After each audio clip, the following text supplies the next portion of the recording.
Welcome back to Ghost Recon Breakpoint. In this video we are going through the sad story of the game and what the developers have let it become. So let's take it right back to the beginning, and whilst we're going back, don't forget to subscribe to the channel and turn on bell notifications.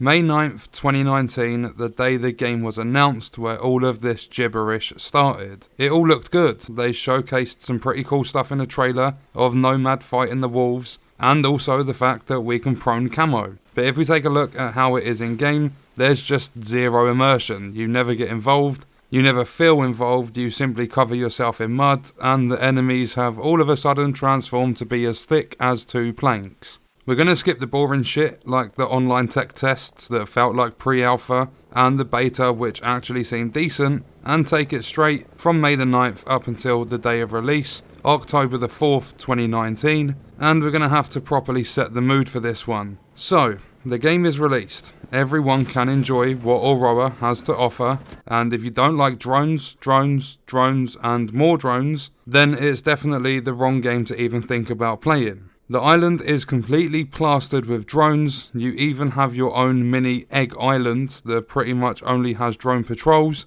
And I mean Egg Island, have you ever been over there if you haven't completed the story? It breaks away from the game on a whole different level because it's just so far away from everything else in the game. You'll probably never go there besides during the main story because you can farm drones in other places, and you'll only be there for half an hour during the story, then you go back to the mainland. I would actually be surprised if many players even remember that place exists. And talking about the main story, one of the biggest selling points for this game was Jon Bernthal being the big villain. He was the head of the wolves. And I mean, if he was paid any more than 50p for his role in the game, I'm going to be completely baffled, because he starred in a couple of cutscenes and he was alive for all of 5 minutes in the game. People even found a way to kill him before the game had even started. But the story ruins so much. Again, it's not immersive. It actually seems, in my opinion, to work backwards. Your first option for Walker, because you have different missions for characters in the game, Walker aka Mr. Bernthal, your first option was to kill him, and then you go finding out more about him once he's dead. There's no discovering secret bases and ruining his plans. You just do all of your detective work once he's buried.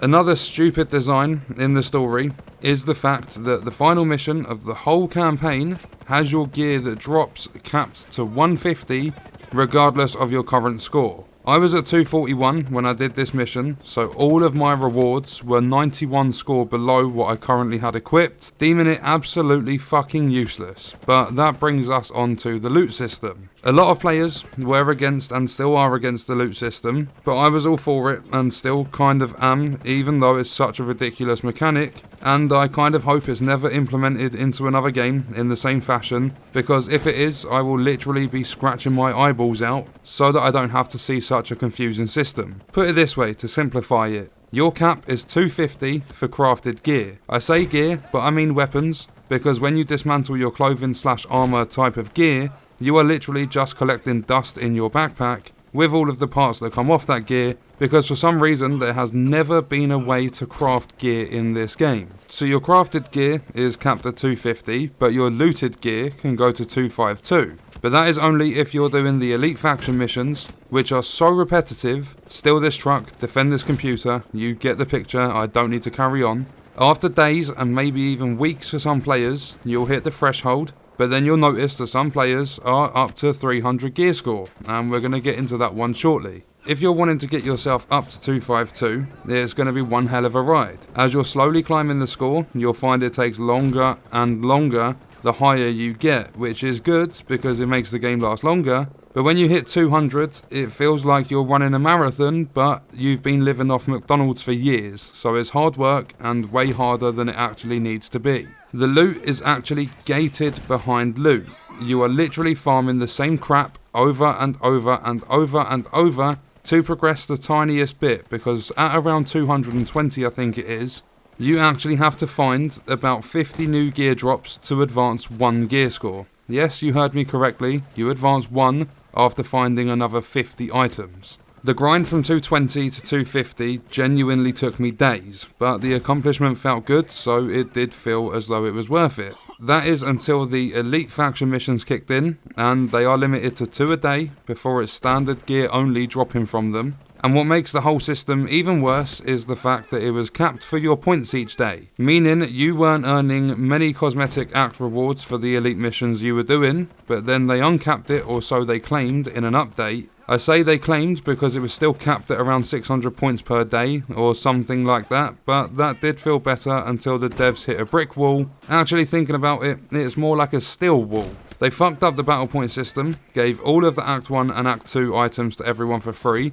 which was a nice gesture, but they removed the system from the game and still haven't re-implemented it, so these faction missions mean nothing at all anymore. Then we're going to advance to the day of the raid. This one was a bit of a bastard, and they've still left that giant volcano island out of the picture completely, but they finally released the raid being Project Titan, and we all had some fun obtaining the new gear and checking out the bosses that everyone still states to this day do not fit in the game. And you guessed right, it's more stupid bloody drones. At this stage, if you had a group of 4 players, or were lucky enough not to find some plebs in matchmaking, you could raid, which would increase your gear score in small increments, all the way up to 300. Even though gear score doesn't actually make you any more powerful in this game, it is literally just a number. After a few runs of the raid, it started to feel more and more like a chore than it was fun, because there's a special something in there called Intel, and you need to discover all of it in order to find the bosses every single week, which can easily add another 2 hours onto your run if you're not split up doing different parts at the same time. Bearing in mind these enemies hit harder than the ones on mainland, you find the bosses, you learn their mechanics, and you've nailed it after the dreaded dragged out Intel.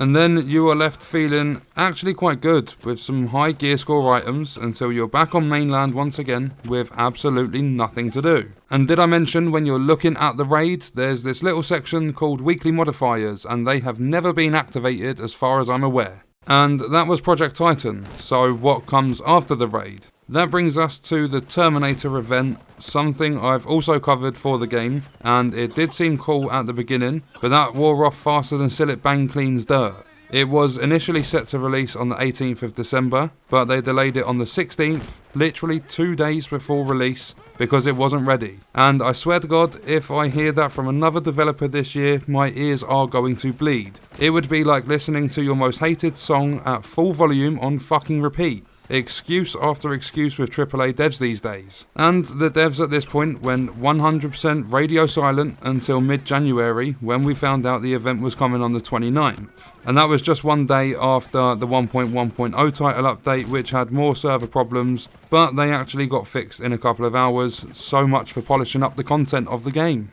So, January the 29th hits, and we get the Terminator event. It was quite cool to begin with, being chased by a T-800 and receiving the Mark 14 or the MK14 termination to destroy their core, but then it becomes stupid with their design choice once again. Players were wanting new content, and we literally got 1 main mission to start with for this content DLC, like update release thing, whatever you want to bloody call it. And they didn't release the second mission until the 1st of Feb, meaning for a few days we were doing daily missions to tier up the reward system, that by the way was full up with tattoos and copy-pasted vehicle skins. I mean, the rewards were worse than the servers on release day, and you won't believe this, but the good gear was in the microtransaction store, the real money for cosmetics store. And the best free items from the tiered reward system were 2 pound shot pea shooters, the AR-18 and the Uzi 9mm. Now remember earlier when I mentioned the faction mission reward being broken and removed until further notice? This event actually run on that exact same system,